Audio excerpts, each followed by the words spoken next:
There it is. Okay, perfect. All right. Hey, this is Brent Leary, and we're here for another edition of This Week in Small Business, brought to you by smallbiztrends.com. Every week, I get a list of the top articles from smallbiztrends.com. I pick a couple I want to talk about, and then I find somebody that I really appreciate their time and expertise to talk about it with. And back with me for a second time is Lori McCabe from the SMB Group. Lori, thank you for joining me. Thanks, Brent. Thanks for having me talk to you again. We This always, should be fun. whenever we go to a conference and I see you, I'm always going to ask you to do this with me. Well, great, because we got a lot of conferences coming up. Oh my God, that's right. So we're actually at HubSpot's Inbound Conference in her backyard of Boston. And I think they said there's like 24,000 people here. It's really grown over the years. It's kind of quiet right now because everybody is watching Shonda Rhimes while we're out here talking. We see these speakers all the time. Yes, We're we do. kind of jaded. That's right. But we got three good kind of topics to talk about. One of them is 10 Facebook ad best practices for small business. One is around 6 signs that you've grown out of your POS system if you're a retailer. And the last one is going to be this real interesting stat about 30% of small businesses think they're overpaying their taxes. So we'll get into those. I always think I'm overpaying on my taxes. I know. All right, so the first one is from Andy Pylon, 10 Facebook ad best practices for small business. I mean, I think we're at the point now where everybody understands from a small business perspective, you got to have some kind of a presence on Facebook. Right. So I like this because, you know, give you some best practice around how to leverage Facebook ads. I think maybe you can kind of fill me in on this. Do you feel like small businesses in particular are doing much with Facebook ads? Yeah, well, I think a lot, especially, I know a lot of the personal services I use, they do a lot. Yeah. Like hairdressers and things like that. They'll not only, when business maybe is a little slow, they'll, come in for a cut and color with Sandy or whoever. I don't have to worry about No. that. But I mean, but they also will post like before and after pictures. I don't know. I think, but when we do our surveys, Facebook is really the #1 social channel for a lot of small businesses. I think it depends. If you're a B2B player, maybe Facebook isn't. Maybe As you're gonna do more on important? LinkedIn or something. But for a lot of small businesses, B2C, yeah, Facebook is a great way to get your brand out there and interact. Well, some of the tips that they have here is create a unique offer. Kind of makes sense. Yeah. I like this one. Use humor. I mean, Yeah. that catches your attention. It does. It does. I mean, to me, it's all about anything with advertising, and I think there's a lot of great tips in there. It's all about what's in it for me, the Right. consumer, right? Yeah. So it may be the humor that gets my attention. It may be that, wow, they do have a great offer. It may be like, look, they can really do great things with people's hair. So, what works best for one business may not be the right thing for another, but I think in general, you want to use things that, get someone's attention in an authentic way, in a genuine way. I mean, if you're just not a funny person, maybe you shouldn't go there. All right, so I won't be telling jokes on No, Facebook. you're pretty funny, so you should go there. All right, the last one I liked, stop selling. Yeah. So you use a Facebook ad, but not to sell, but to kind of build some interest. And show that you're good at what you do. I mean, getting back to the hairdresser example, or even we just bought a house, so we had like landscape guys. Well, some of them had these great Facebook pages with all kinds of pictures of before and after of walkways and gardens and things, and some of them had nothing. So, I mean, you're kind of like, I mean, they may be good, they just may not be really like doing anything on Facebook, but you have a lot more faith in someone that can demonstrate their work. Yeah. You want to see it. That doesn't mean you have to yell, buy my stuff. It's just showing your expertise in a way that makes people want to learn more. Yeah, and taking a page out of the Brent Leary playbook.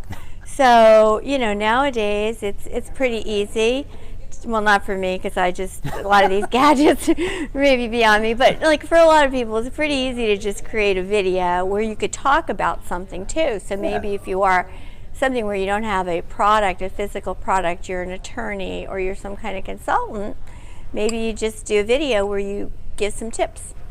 Sounds good to me. All right, so the next one is from they just say from the small business editor at Small Business Trends. 6 signs you've outgrown your retail point of sale system. All right, there are a lot of small businesses doing, a pretty good amount of business, and sometimes it feels like they're not as efficient as they could be with the way that they handle the transactions. So I guess maybe that's part of it. Maybe I like the number one tip here, the number one trick, outdated hardware. Yeah. And I guess it's kind of hard to keep up to date because the hardware keeps getting better and better. When do you know when it's time? What do you think? Well, I think it really depends on the business, but if you just can't do things you want to do, for instance, if you're a retailer, you're selling physical goods and you're selling them both in your retail locations or location and online, well, hopefully you get that integrated. And if you're still using, like the old-fashioned register with a drawer, I don't know. I don't know if you can do that. I don't know. Maybe you can, but so I think in some cases that's really the whole thing. But and then more and more I notice a lot of very small businesses again just using some kind of online payment platform with a swiper on their iPad or their iPhone for everything. Yeah. And for services, especially, I think that's a great way to go. But I think the bottom line is, especially if you have physical products, you want the same back end because you want to know, do I have enough of these? Do I need to order more? What's going on here with the inventory? I think the whole idea of integrated into the applications you're already using, and like you said, if you're a fast growing, you don't want to be selling something and then find out, oh, we're out of it. No. You just lost a sale or a potential customer. Right. So, if you have applications that will help you stay up to date with what's in your inventory or make it easy for you to do email marketing, maybe you want a system that's integrated and makes it easy for you to use the applications that you're already using. Exactly. And, the great thing today is, whatever you're using today for, let's say, accounting, they probably, whether it's Intuit or Zoho or Xero or whatever, they probably have an ecosystem of applications that you can just pop in and use with that. So it's not like you're going to have to go through some Herculean effort probably to update that. Yeah, because it's not just about getting the money, it's also being able to get the money, keep your inventory up to date, understand what's selling or through what channel, that kind of thing. And these modern POS systems can really help make that easier to do. So exactly. Okay, the last one. This one's from Michael Guda. 30% of small businesses think they're overpaying on taxes. 30% sounds kind of low to me. I was going to say, I'm surprised it's only 30% because I always feel like I pay too much. Yeah. But it'll be interesting to see what happens this year because there's new tax laws. But the sales tax. Yeah, I think that for a lot of small businesses, we're not accountants. Well, I know you have an accounting background, but a lot of us don't, and so we are relying on somebody to do our taxes for us. And I know, like this year, I really was wondering what was going on because I had to rely on this accountant, but I'm not using them again because I don't feel like they did a good job. So I think the number one thing is have an accountant that you really feel can explain things to you in a way you understand, which mine couldn't.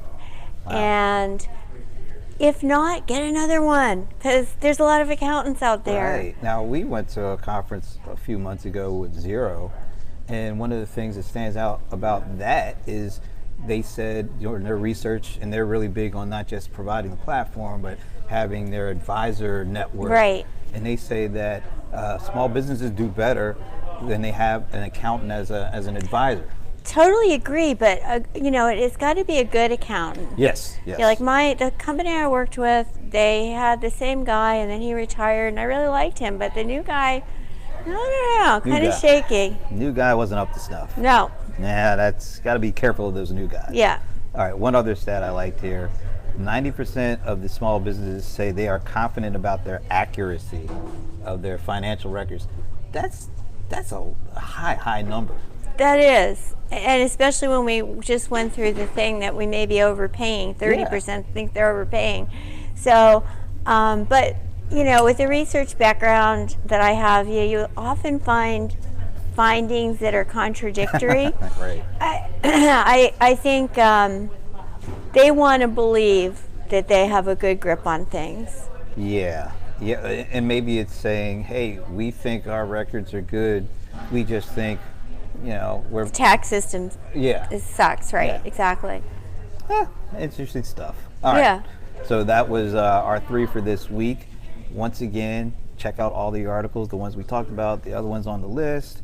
And also, if you like these videos, if you kind of think there's some good information, if you like Lori, give her a like, give us a comment. I'll take a like for Lori. But also, subscribe to the YouTube channel. Once again, whenever we put these videos out, you'll get notified. You'll know when they're up. Anyway, thanks again for joining me. Thanks to Lori for joining me as well. Thanks, Brent. And we'll see you next week.